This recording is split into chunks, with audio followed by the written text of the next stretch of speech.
नमस्कार साथियों, आपका हमारे YouTube चैनल जुगल टेक्निकल में हार्दिक स्वागत है। मैं जुगल राठौर। साथियों, इस वीडियो में हम बात करेंगे आपकी बेटी योजना में आपको पात्र बालिकाओं का जो ऑनलाइन अप्लाई फॉर्म फिल करना है, किस प्रकार करना है, इसकी पूरी प्रोसेस क्या रहने वाली है, पूरी जानकारी स्टेप बाय स्टेप मैं आपको इस वीडियो में देने वाला हूँ। साथ ही आपकी बेटी योजना में जो है पात्रता क्या है, किस प्रकार आपको साला दर्पण पर डिटेल अपडेट करनी है, किस प्रकार आपको जो है फॉर्म फिल करना है, जिसमें अप्लाई करना है, लॉक करना है, वेरीफाई करना है, पूरी जानकारी स्टेप बाय स्टेप मैं आपको इस वीडियो में देने वाला हूं। तो कंप्लीट पूरा वीडियो देख के, और आप हमारे चैनल पे नए और अभी तक आपने हमारे चैनल को सब्सक्राइब नहीं किया तो चैनल को सब्सक्राइब करें, बेल आइकन प्रेस करके ऑल पर जरूर क्लिक करें, क्योंकि ऐसी लेटेस्ट जानकारी मैं आपको लगातार देता रहता हूँ। तो शुरू करते हैं।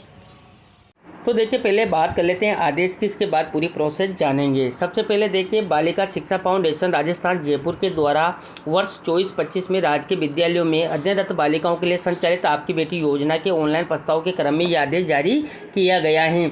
यानी कि जो पात्र अध्ययनरत बालिकाएँ हैं राजकीय विद्यालयों में, उनको आपकी बेटी योजना में उनका फॉर्म फिल करना है। तो देखिए, वर्ष 24-25 में फाउंडेशन द्वारा संचालित आपकी बेटी योजना में राजकीय विद्यालयों में अध्ययनरत पात्र बालिकाओं के ऑनलाइन प्रस्ताव साला दर्पण पोर्टल यानी कि बेनिफिशियरी स्कीम पोर्टल पर निम्न तिथि अनुसार भरवाए जाने हैं। अब देखिए, आपको फॉर्म भरना है, उसकी तिथियां क्या हैं। तो देखिए, राजकीय विद्यालयों द्वारा योजना की पात्र बालिकाओं की सूचना स्कूल लॉगिन से लॉग करने की अंतिम तिथि जो है वो 31 अक्टूबर 2024 है। यानी कि जितनी भी पात्र बालिकाओं की सूचना आपको लॉग जो करनी है वो स्कूल लॉगिन से लॉग करनी है। 31 अक्टूबर 2024 तक आप लॉग कर सकते हैं। इसके बाद देखिए, जो संबंधित जिला शिक्षा अधिकारी मुख्यालय हैं प्रारंभिक माध्यमिक द्वारा जो डीओ ऑफिस लॉगिन से प्रमाणीकरण सत्यापन करना होगा। जो देखिए, अंतिम तिथि तक प्रमाणीकरण सत्यापन न किए जाने पर डाटा स्वतः सत्यापित हो जाएगा। यानी कि 15 नवंबर 2024 तक डीओ के द्वारा जो है इसका प्रमाणीकरण सत्यापन किया जाना है। अगर वो नहीं करते हैं तो स्वतः ही ये सत्यापित भी हो जाएगा। देखिए, निर्धारित समय अवधि अनुसार योजना की पात्र बालिकाओं के ऑनलाइन प्रस्ताव की प्रक्रिया पूर्ण करवाए जाने हेतु आपके परिक्षेत्राधीन समस्त राजकीय विद्यालय के संस्था प्रधानों को निर्देश प्रदान करावे, जिससे समय पर बालिकाओं को आर्थिक सहायता राशि से लाभान्वित किया जा सके। अब देखिए, यहाँ पर दिशा निर्देश और प्रक्रिया पूरी बताई गई है। इसके बाद देखिए, वर्ष 24-25 में राजकीय विद्यालयों में अध्ययनरत बालिकाओं हेतु बालिका शिक्षा फाउंडेशन द्वारा संचालित आपकी बेटी योजना के ऑनलाइन आवेदन भरवाए जाने के संबंध में प्रक्रिया बताई गई है और दिशा निर्देश दिए गए हैं। क्या प्रक्रिया है, क्या दिशा निर्देश है। तो देखिए, आपकी बेटी योजना के अंतर्गत गरीबी रेखा से नीचे बीपीएल जीवन यापन करने वाले परिवारों की ऐसी बालिकाएं जिनके माता पिता दोनों अथवा एक का निधन हो गया हो, यानी कि ध्यान दें, यहाँ पर बीपीएल से होनी चाहिए बालिकाएं और उसके माता पिता दोनों अथवा एक का निधन हो गया हो, ऐसी राजकीय विद्यालयों में, यानी कि राजकीय विद्यालय में पढ़ने वाली बालिकाओं को इसका लाभ दिया जाएगा। राजकीय विद्यालयों में अध्ययनरत कक्षा 1 से 8 तक की बालिकाओं को 2100 रुपये और 9 से 12 में अध्ययनरत बालिकाओं को 2500 रुपये प्रतिवर्ष आर्थिक सहायता राशि जो है प्रदान की जाएगी। अब समझ लीजिए, यहाँ पर जो बालिकाएं राजकीय विद्यालय में पढ़ रही हैं, बालिका होना चाहिए, 1 से 8 तक 2100 रुपये दिए जाएंगे, 9 से 12 में 2500 रुपये दिए जाएंगे, बीपीएल होना चाहिए। अब देखिए, क्या क्या चीज़ें आपको करनी है। तो देखिए, साला दर्पण पोर्टल विद्यालय लॉगिन से विद्यार्थी टैब में विद्यार्थी विवरण प्रविष्टि प्रपत्र 9 में प्रदर्शित समस्त सूचनाएं भरी जानी है। यानी कि आपको साला दर्पण से विद्यार्थी का प्रपत्र 9 कंप्लीट करना है। इसके बाद देखिए, साला दर्पण पोर्टल विद्यालय लॉगिन से ही विद्यार्थी टैब में एक ऑप्शन है लाभकारी योजनाओं के लिए अनिवार्य छात्र सूचना में प्रदर्शित कक्षावार बालिकाओं की बीपीएल एवं ऑर्फन सिंगल पेरेंट श्रेणी का चयन करते हुए सबमिट किया जाना है। यानी कि आपको जो लाभकारी योजनाओं के लिए अनिवार्य छात्र सूचना है, इसमें बालिकाओं की बीपीएल की स्टेटस अपडेट करना है और जो ऑर्फन सिंगल पेरेंट्स की श्रेणी है इसका भी चयन करना है। ये दोनों चीज़ें आपको करनी होगी, इसकी जानकारी मैं आपको आगे दूंगा। इसके बाद देखिए, बेनिफिशियरी स्कीम पोर्टल पर विद्यालय लॉगिन में स्कीम का चयन करने पर प्रदर्शित बालिकाओं की संख्या को अप्रूव और लॉक किया जाना है। ये भी मैं आपको पूरी प्रक्रिया आगे बताने वाला हूँ। इसके बाद एक स्कूल लॉगिन से लॉग्ड सूचनाएं डीओ ऑफिस लॉगिन यानी कि प्रारंभिक माध्यमिक के बेनिफिशियरी स्कीम पोर्टल पर प्रदर्शित होने पर ओटीपी के माध्यम से जो ओटीपी है उसके माध्यम से फाइनल सबमिट किया जाना है। यानी कि लास्ट में डीओ हैं, डीओ ऑफिस से जो प्रारंभिक है तो प्रारंभिक और माध्यमिक है तो माध्यमिक के द्वारा जो है ओटीपी इसका फाइनल सबमिशन किया जाना है। इसके बाद देखिए उपरोक्त प्रक्रिया पूर्व उक्त योजना की पात्र बालिकाओं का साला दर्पण पोर्टल पर जनाधार नंबर प्रमाणीकरण अनिवार्य है, क्योंकि पुरस्कार राशि का अंतरण जनाधार से परिवार के मुखिया या बालिका से जुड़े बैंक खाते में डीबीटी माध्यम से किया जाना है। यानी कि यहाँ पर ध्यान ये रखना है आपको कि बालिका का जनाधार या आधार ऑथेंटिकेशन होना जरूरी है, क्योंकि जो भी राशि जाएगी वो जनाधार के में जिसका भी खाता होगा, जैसे परिवार का मुखिया का हो सकता है या अगर बालिका का खुद का खाता है और वो जुड़ा हुआ है जनाधार में तो उसके खाते में चली जाएगी। यानी कि बालिका का खाता है तो ठीक है, नहीं तो परिवार के मुखिया के खाते में भी ये राशि चली जाएगी। तो यहाँ पर जनाधार में जो है बैंक खाता जुड़ा होना चाहिए, तो डीबीटी के माध्यम से राशि उनके खाते में चली जाएगी। यानी कि आधार जनाधार ऑथेंटिकेशन भी आपको करना है। अब देखिए पूरी प्रक्रिया क्या है, ऑनलाइन प्रोसेस जान लेते हैं। तो देखिए साथियों, मैंने यहाँ पर साला दर्पण स्कूल लॉगिन आईडी और पासवर्ड डालकर लॉगिन कर लिया है। जो आपको आपकी बेटी योजना में अप्लाई करना है, इसका मुख्य कार्य जो साला दर्पण पर ही होना है। इसमें आपको विद्यार्थी की पूरी डिटेल्स अपडेट करनी है, उसके बाद ही आप पोर्टल पर अपडेट जो है अप्लाई कर पाएंगे। तो देखिए आपको जो कार्य करना है, सबसे पहले आपको विद्यार्थी टैब में जाना है।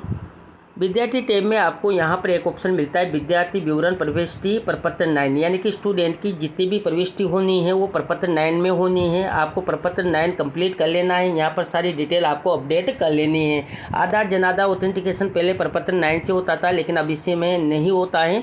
आपको स्टाफ लॉगिन के माध्यम से स्टूडेंट का प्रपत्र जो आधार जनाधार है वो अपडेट करना है।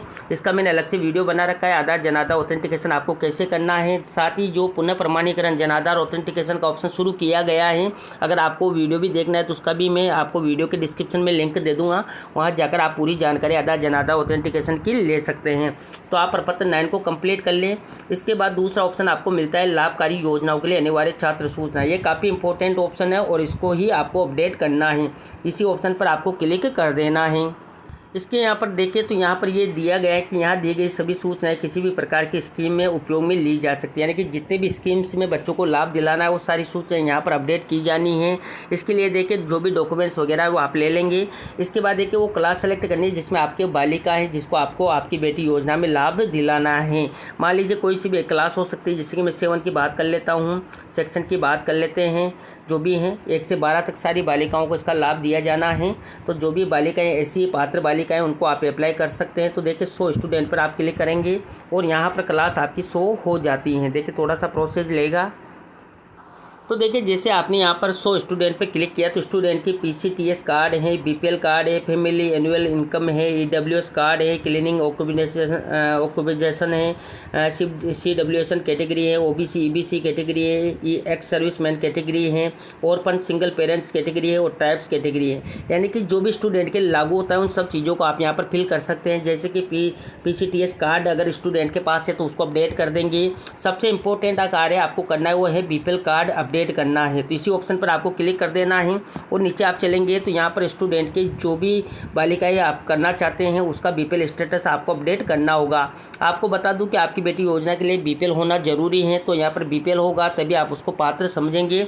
तो देखिए BPL किस प्रकार का, स्टेट BPL है, सेंट्रल BPL है। मान लीजिए स्टेट BPL है तो स्टेट BPL पर क्लिक करेंगे और सेंट्रल BPL है तो सेंट्रल BPL पर क्लिक कर देंगे। तो देखिए जो भी स्टूडेंट BPL है स्टेट BPL में उनको आपको स्टेटस अपडेट करना है। तो देखिए इसी जैसे BPL वाले ऑप्शन पर आपको क्लिक कर देना है, थोड़ा सा प्रोसेस लेगा और यहाँ पर BPL ID है, BPL डेट है, जो भी डेट है वो आप यहाँ पर फिल कर देंगे और यहाँ पर सेव का ऑप्शन दे रखा है तो सेव आप कर लेंगे। तो इस प्रकार देखिए जो भी स्टूडेंट है उनका आप यहाँ पर अपडेट कर लेंगे। जैसे कि मैंने देखिए यहाँ पर किसी स्टूडेंट के जो है करके रखे हैं, देखिए BPL जो नंबर हैं वो यहाँ पर अपडेट किए हुए स्टेट BPL है। तो अगर सेंटर BPL है तो देखिए उनके सेंटर BPL भी मैंने नंबर अपडेट कर रखे हैं, डेट भी अपडेट कर रखी हैं। तो इस प्रकार आप डेट वगैरह हैं और नंबर हैं वो अपडेट कर लेंगे। तो इस प्रकार ये BPL स्टेटस अपडेट कर देंगे सभी स्टूडेंट का जो भी हैं BPL के पात्र हैं। इसके बाद देखिए आपकी बेटी योजना में ही जो इम्पोर्टेंट है वो है ऑर्फन सिंगल पेरेंट्स की एंट्री। ये भी काफ़ी इम्पोर्टेंट है क्योंकि इसके बिना यहाँ पर जो है बालिका पात्र नहीं होगी। तो जो भी बालिका ऐसी है जिनके दोनों या तो माता पिता दोनों जो है डेथ हो चुके हैं या मम्मी या पापा में किसी एक की डेथ हो चुके हैं, तो ऐसे बच्चों को भी इसका लाभ दिया जाना है। तो ऐसी एंट्री भी आपको यहाँ पर अपडेट कर लेनी है। मान लीजिए देखिए मेरे यहाँ पर कोई एक बालिका है, अगर मान लीजिए उसके पिताजी नहीं हैं तो मैंने यहाँ पर उसको अपडेट कर दिया है कि फादर नॉट अलाउ, तो इस प्रकार यहाँ पर अपडेट करके सेव मैंने कर दिया है। तो इस प्रकार आप कर सकते हैं, जो भी स्टूडेंट हैं उनकी जो भी स्थिति है उसके अकॉर्डिंग आप कर सकते हैं। अगर नहीं है तो इन्हें आप रहने देंगे, तो इस प्रकार ये हो जाएगा और इस प्रकार ये सारी डिटेल्स यहाँ पर हो जाती हैं। तो इस प्रकार साथियों साला दर्पण जो है स्कूल लॉगिन के माध्यम से आप स्टूडेंट की प्रपत्र 9 की सारी सूचना अपडेट कर लेंगे और जो लाभार्थी टैब में जितनी भी यहाँ पर जानकारी दी गई है वो अपडेट कर लेंगे, जिसमें सबसे इम्पोर्टेंट है बीपीएल कार्ड की एंट्री है और जो ऑर्फन है सिंगल पेरेंट्स की एंट्री है, वो दोनों एंट्री आपको कंप्लीट कर लेनी है। अब आपको जो अप्लाई करना है आपकी बेटी योजना में छात्रवृत्ति के लिए वो किस प्रकार करना है, तो देखिए आपको जो आपकी बेटी योजना में फॉर्म फिल करना है इसके लिए आपको साला दर्पण जो है खोल लेना है। साला दर्पण आपको जो है लॉगिन यहाँ से नहीं करना है, आपको नीचे चलना है और नीचे आपको काफ़ी सारे पोर्टल चलते हुए नजर आएंगे। यहाँ पर एक पोर्टल आपको HDBSP बेनिफिशियरी स्कीम पोर्टल चलता हुआ नजर आएगा, इसी पोर्टल पर आपको क्लिक कर देना है। जैसे आप इस पर क्लिक करेंगे तो यहाँ पर अब आपके सामने जो है HDBSP बेनिफिशियरी पोर्टल है ओपन हो जाता है। यहाँ पर स्कूल ऑफिस लॉगिन का ऑप्शन आपको नजर आता है, इसी स्कूल ऑफिस वाले ऑप्शन पर आपको क्लिक कर देना है और यहाँ पर नीचे आपको चलना है। नीचे आप देखेंगे तो यहाँ पर स्कूल ऑफिस इंचार्ज लॉगिन 3 प्रकार की लॉगिन दी हुई हैं। यहाँ पर आपको जो लॉगिन करना है आपकी बेटी योजना के लिए आपको गवर्नमेंट स्कूल ऑफिस लॉगिन करना है। तो देखिए इसी ऑप्शन पर आपको टिक रखना है और यहाँ पर आपको साला दर्पण के जो आईडी है और पासवर्ड है वो डालकर, स्कूल लॉगिन की जो आईडी और पासवर्ड है वो डालकर कैप्चा डालकर लॉगिन कर लेना है। यानी कि साला दर्पण स्कूल लॉगिन के आईडी पासवर्ड यहाँ पर फिल होंगे और उसके माध्यम से लॉगिन आपको करना है। के साथियों जैसे ही आपने लॉगिन किया अब आपके सामने यहाँ पर देखिए choose scheme category to own work. अब देखिए यहाँ पर प्री मैट्रिक पोस्ट मैट्रिक है, राजश्री अदर स्कीम्स है। तो साथियों मैं आपको बता दूं कि प्री मैट्रिक को या पोस्ट मैट्रिक के अगर आपको फॉर्म फिलअप करना है किस प्रकार करना है इसका मैंने पहले अलग पूरा वीडियो बना रखा है, पूरी जानकारी जो है प्री मैट्रिक पोस्ट मैट्रिक की दे रखी है। इसी प्रकार राजश्री में आपको किस प्रकार अप्लाई करना है इसकी भी पूरी जानकारी मैंने अलग से वीडियो बनाकर दे रखी है। यानी कि pre matric post matric Rajshree की मैंने पूरी जानकारी दी हुई है, वीडियो के डिस्क्रिप्शन में आपको उनके लिंक मिल जाएंगे, वहां जाकर आप पूरी जानकारी कर सकते हैं। आपको जो आपकी बेटी योजना में अप्लाई करना है तो देखिए यहाँ पर एक ऑप्शन मिलता है अदर स्कीम्स का, इसी अदर स्कीम्स वाले ऑप्शन पर आपको क्लिक कर देना है। जैसे आप इस पर क्लिक करते हैं तो यहाँ पर देखिए select scheme to work on, आपको सबसे पहले सेशन सेलेक्ट करना है। जो करंट सेशन चल रहा है 24-25 इसी में आपको अप्लाई करना है, तो इसी ऑप्शन पर क्लिक कर देना है। अदर जो सेशन है इसकी आप जानकारी ले सकते हैं, अगर आपकी बेटी योजना में अप्लाई कर रखा है तो उनको देख सकते हैं। इसके बाद स्कीम पर आप क्लिक करेंगे तो यहाँ पर देखिए यूर टोटल प्लान यानी कि आपकी बेटी योजना का ऑप्शन आपको मिल जाता है, इसी ऑप्शन पर आपको क्लिक कर देना है और सबमिट पर आपको क्लिक कर देना है। जैसे आप इस पर क्लिक करेंगे तो आपकी स्कूल का डैशबोर्ड आपको नज़र आ जाएगा। अब देखिए साथियों जो आपने यहाँ पर अप्लाई करना है तो देखिए डैशबोर्ड पर जाकर आप पूरी जानकारी ले सकते हैं। जैसे डैशबोर्ड पर आप क्लिक करेंगे तो यहाँ पर नीचे आप डैशबोर्ड में देखेंगे तो आपके स्कूल का नाम आ जाएगा। व्यू काउंट ऑल पर आप क्लिक करेंगे तो यहाँ पर आपको पूरी जानकारी बता देगा कि कितने स्टूडेंट एलिजिबल अभी हैं, यानी कि आपने जो भी साला दर्पण पर डाटा अपडेट कर रखा होगा उसके अकॉर्डिंग आपको यहाँ पर एलिजिबल स्टूडेंट नज़र आ जाएंगे। मान लीजिए हो सकते हैं आपके ज़्यादा हो, अगर मान लीजिए आपको सभी बालिकाओं को लाभ दिलाना है तो सबकी डिटेल अपडेट कर लेना है और यहाँ पर आपको स्टूडेंट एलिजिबल में नज़र आ जाएंगे। अप्लाई करेंगे वो यहाँ पर नज़र आ जाएंगे, लॉक आपने कितना किया है वो यहाँ पर नज़र आ जाएगा। टोटल रिजेक्ट जो आगे से हो जाता है वो, या आपने जो भी रिजेक्ट किया है वो यहाँ पर आपको रिजेक्ट में नज़र आ जाएगा। अब देखिए साथियों आपको अप्लाई करना है तो आपको यहाँ पर अप्लाई वाला ऑप्शन नज़र आता है, इसी अप्लाई वाले ऑप्शन पर आपको क्लिक कर देना है। अब देखिए साथियों जैसे आपने अप्लाई वाले ऑप्शन पर क्लिक किया तो स्कीम यूर डॉटर प्लान आपकी बेटी योजना में चरण 1 आवेदन पत्र भरें और दूसरा चरण है आवेदन लॉक करें। यहाँ पर देखिए आपको एप्लीकेशन फिल करना है तो देखिए यहाँ पर क्लास नज़र आ जाएगी कि किस क्लास का स्टूडेंट हैं, जितने भी एलिजिबल स्टूडेंट हैं उनकी क्लास और उनकी संख्या यहाँ पर नज़र आ जाएगी। टोटल स्टूडेंट एलिजिबल, अभी देखिए मेरे एक ही बच्चा था तो क्लास एक ही जो है उसके अकॉर्डिंग यहाँ पर एक बच्चा आ चुका है। देखिए total student verified bye school अभी मैंने वेरीफाई नहीं किया है, टोटल स्टूडेंट पेंडिंग अभी बता रहा है। टोटल स्टूडेंट लॉक्ड जब लॉक करूँगा तो यहाँ पर बता देगा, अगर रिजेक्ट करता हूँ तो यहाँ पर बता देगा। तो इस प्रकार ये पूरी डिटेल्स यहाँ पर बता देगा। और देखिए यहाँ पर स्कीम एलिजिबल रूल की बात करें तो गवर्नमेंट एवं Sanskrit schools girl student with any kind of physical disability are eligible under this scheme, यानी कि इसी बालिका भी गवर्नमेंट ऐसा संस्कृत स्कूल की बालिका भी इसके लिए पात्र है। इसके लिए देखिए यहाँ पर ऑथेंटिकेशन ऑफ जनाधार एंड जनाधार linked bank account in mandatory, यानी कि यहाँ पर स्टूडेंट का जनाधार होना चाहिए और उसमें बैंक खाता भी अपडेट होना चाहिए। अब देखिए आपको अप्लाई करना है तो देखिए यहाँ पर एलिजिबल स्टूडेंट पर ही आपको क्लिक कर देना है। जैसे आप इस पर क्लिक करेंगे तो उस स्टूडेंट की डिटेल अब आपको यहाँ पर नज़र आ जाएगी। नेम नज़र आ जाएगा, father name, mother name, class, section, DOB, gender, mobile number, BPL level. देखिए BPL लेवल आपने स्टेट भरा होगा तो स्टेट आ जाएगा, सेंटर भरा है तो सेंटर आ जाएगा। BPL एप्लीकेशन नंबर यहाँ पर नज़र आएंगे, BPL सर्टिफिकेट डेट जो आपने वहाँ पर फिल की थी लाभार्थी टैब में, वो दोनों डिटेल्स आपको यहाँ पर नज़र आ जाएगी। इसके बाद देखिए आपने जो ओपन एंट्री की थी यानी कि सिंगल पेरेंट एंट्री, तो देखिए यहाँ पर आपने जो भी किया था, फादर नॉट अलाइव हैं या मदर नॉट अलाइव हैं या दोनों ही बोथ आर नॉट अलाइव हैं, तो वो जो भी स्टेटस में आपने अपडेट किया तो वो यहाँ पर नज़र आ जाएगा। अब देखिए click to view update details, यानी कि अप्लाई करना है तो अप्लाई यहाँ से कर देंगे, रिजेक्ट करना है तो रिजेक्ट यहाँ से कर देंगे। रिजेक्ट अगर आप करते हैं तो यहाँ पर रिजेक्ट का कारण भी आपको देना होगा। देखिए नॉट एलिजिबल एज पर स्कीम रूल्स हैं, इनकम्प्लीट डॉक्यूमेंट्स हैं, स्टूडेंट रिफ्यूज स्कीम बेनिफिट्स हैं, already taken benefits in other schemes हैं, तो काफ़ी सारे ऑप्शन यहाँ पर दे रखे हैं। मान लीजिए स्टूडेंट अलग स्कीम में ले रहा है या उसने मना कर दिया है, डॉक्यूमेंट्स नहीं हैं या इसके जो है एलिजिबल नहीं है, गलती से आपने उसका डाटा अपडेट किया हुआ है, तो कोई भी रीज़न हो सकता है। अब मान लीजिए आपको अप्लाई करना है तो अप्लाई वाले ऑप्शन पर आप क्लिक कर देंगे। तो देखिए जैसे आपने अप्लाई पर क्लिक किया तो आपके सामने अब आवेदन यहाँ पर आ जाता है। रूल्स वही नज़र आ जाएंगे, government Sanskrit schools girls student होना चाहिए। और देखिए यहाँ पर बेसिक इंफॉर्मेशन जो भी है स्टूडेंट की वो नज़र आ जाएगी। पूरी स्टूडेंट की जो भी डिटेल आपने प्रपत्र 9 बेसिक, प्रपत्र 5 में है या लाभार्थी टैब में वो आपने फिल की हुई है, वो सारी डिटेल यहाँ पर नज़र आ जाएगी। देखिए स्टूडेंट के सारे यहाँ पर मोबाइल नंबर है, आधार नंबर है, एड्रेस है और जो भी आपने लाभार्थी टैब में डिटेल भरी थी, जो वो सारी डिटेल्स यहाँ पर आपको नज़र आ जाएगी। नीचे देखेंगे तो यहाँ पर स्टूडेंट के आधार जनाधार नंबर हैं और जनाधार ID है वो भी यहाँ पर नज़र आ जाएगी।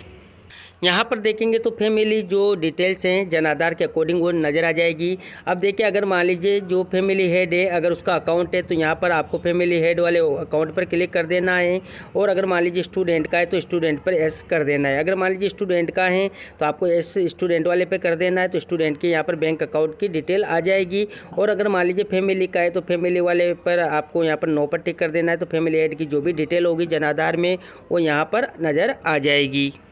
देखिए मैंने यहाँ पर स्टूडेंट के में S किया है, तो यहाँ पर स्टूडेंट के अभी बैंक अकाउंट की जो डिटेल है वो नहीं है, यानी कि स्टूडेंट का बैंक अकाउंट जनाधार में अपडेट नहीं है या स्टूडेंट का जनाधार में या जो बैंक अकाउंट है वो बना हुआ नहीं है, यानी बैंक खाता खुला हुआ नहीं है। तो आपको यहाँ पर फैमिली हेड वाले पर ही टिक कर देना है क्योंकि जनाधार उनका बना हुआ है, जनाधार में उनकी बैंक डिटेल अपडेट हैं।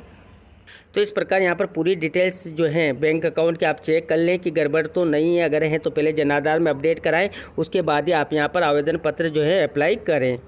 इसके बाद आपको यहाँ पर डिक्लेरेशन किया जाता है कि प्रमाणित किया जाता है कि छात्र छात्रा पुत्र पुत्री के आवेदन की जांच कर ली गई है। आवेदन पत्र के साथ समस्त जो वांछित संलग्न लगे हुए हैं।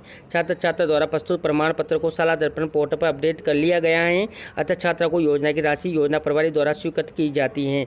आपको यहाँ पर सेव एप्लीकेशन पर क्लिक कर देना है। तो देखिए जैसे आपने सेव एप्लीकेशन पर क्लिक किया तो यहाँ पर देखिए एप्लीकेशन सेव्ड सक्सेसफुली आपको बता देगा। तो देखिए आपने सेव किया है वो यहाँ पर अपडेट एप्लीकेशन का ऑप्शन अब आ चुका है। तो इस प्रकार ये जो आवेदन आपने किया वो हो चुका है। देखिए स्टेटस में देखेंगे तो यहाँ पर जब भी आपने अप्लाई किया है अप्लाइड ऑन उनकी डेट नज़र आ जाएगी कि कौन सी तारीख को, कौन से महीने में, कौन से ईयर में आपने अप्लाई किया है, वो डेट यहाँ पर दिखाई देगी। अब देखिए साथियों आपने अप्लाई तो कर दिया है, अब आपको लॉक एप्लीकेशन करना है। तो लॉक एप्लीकेशन पर आपको क्लिक कर देना है। जैसे आप लॉक एप्लीकेशन पर क्लिक करेंगे तो यहाँ पर दूसरा आप जो चरण है आवेदन लॉक करें, तो देखिए यहाँ पर क्लास नज़र आ जाएगी। वही स्टूडेंट जो वेरीफाई स्कूल के द्वारा किया गया उसकी संख्या नज़र आ जाएगी। Total student locked. जैसे आप लॉक करेंगे देखिए मान लीजिए लॉक भी मैं यहाँ पर करके ही आपको बता देता हूँ। देखिए इसी जो है वेरीफाई वाले ऑप्शन पर आपको क्लिक कर देना है और देखिए यहाँ पर वही डिटेल्स स्टूडेंट की नज़र आ जाएगी। पूरी डिटेल्स आप चेक कर सकते हैं। देखिए इस प्रकार जो अप्लाई आपने किया है वो सारी डिटेल्स यहाँ पर नज़र आ जाएगी। इसके बाद देखिए यहाँ पर चेक टू लॉक। अब मान लीजिए अगर आपके 10-5 स्टूडेंट एक साथ है तो यहाँ पर ऊपर ही टिक बॉक्स पर क्लिक कर देंगे और सारे लॉक जो है चेक बॉक्स पर क्लिक हो जाएंगे। अगर मान लीजिए आप एक एक करना चाहते हो एक पर टिक करके भी आप कर सकते हैं। तो इस प्रकार ये पूरी डिटेल यहाँ पर फिल हो जाएगी। आपको लॉक एप्लीकेशन पर क्लिक कर देना है। अब देखिए यहाँ पर आपको जैसे आपने किया लॉक पर क्लिक है तो यहाँ पर देखिए क्या उपरोक्त सूची से संतुष्ट है, ये आवेदन जिला शिक्षा अधिकारी को देना चाहते हैं। मोबाइल पर एसएमएस द्वारा ओटीपी भेजी जाएगी जिनको ये प्रविष्टि करना है। सही होने पर आपकी सहमति आनी चाहिए, डेटा ऑफिस को भेजा जाएगा। अब देखिए यहाँ पर सेलेक्ट मोबाइल नंबर की बात करें तो जो भी संस्था प्रधान है और जो शाला दर्पण प्रभारी है दोनों के मोबाइल नंबर पर आ जाएंगे। जो भी आप लेना चाहते हो ऑप्शन वो ले सकते हैं। जैसे कि मान लीजिए मैं प्रभारी का ले लेता हूँ तो आप यहाँ पर प्रभारी का भी ले सकते हैं और प्रिंसिपल का भी ले सकते हैं। अब आपको यहाँ पर ओटीपी पर ही क्लिक कर देना है तो ओटीपी चली जाएगी। देखिए अब ओटीपी चली गई है। अब जिसके प्रभारी हैं उसके मोबाइल नंबर पर ओटीपी आ जाती है, उसको आप यहाँ पर फिल कर देंगे। देखिए जो भी ओटीपी आई मैंने यहाँ पर फिल कर दी है और यहाँ पर देखिए सबमिट पर आपको क्लिक कर देना है। जो भी शाला दर्पण प्रभारी है या संस्था प्रधान है उनके मोबाइल नंबर पर ओटीपी जाती है तो आपको यहाँ पर सबमिट पर क्लिक कर देना है। तो देखिए जो फॉर्म मैंने यहाँ पर फिल किया है, scheme data has been logged and will be send to consult office, यानी कि ऑफिस को भेज दिया गया है। तो इस प्रकार आप यहाँ पर आपकी बेटी योजना में आपको बालिकाओं का जो फॉर्म अप्लाई करना है, इसके लिए आपको क्या क्या करना है, क्या क्या आदेश हैं, क्या क्या एलिजिबिलिटी है, क्या क्या चीज़ें आपको शाला दर्पण पर अपडेट करनी है और फॉर्म आपको फिल करना है तो किस प्रकार करना है, पूरी जानकारी स्टेप बाय स्टेप मैंने आपको इस वीडियो में देने का प्रयास किया। आपको हमारी जानकारी कैसी लगी, जानकारी अच्छी लगी तो लाइक शेयर करें और अभी तक आपने हमारे चैनल को सब्सक्राइब नहीं किया तो चैनल को सब्सक्राइब करें, बेल आइकन प्रेस करके ऑल पर जरूर क्लिक करें क्योंकि ऐसी लेटेस्ट जानकारी मैं आपको लगातार देता रहता हूं। धन्यवाद साथियों।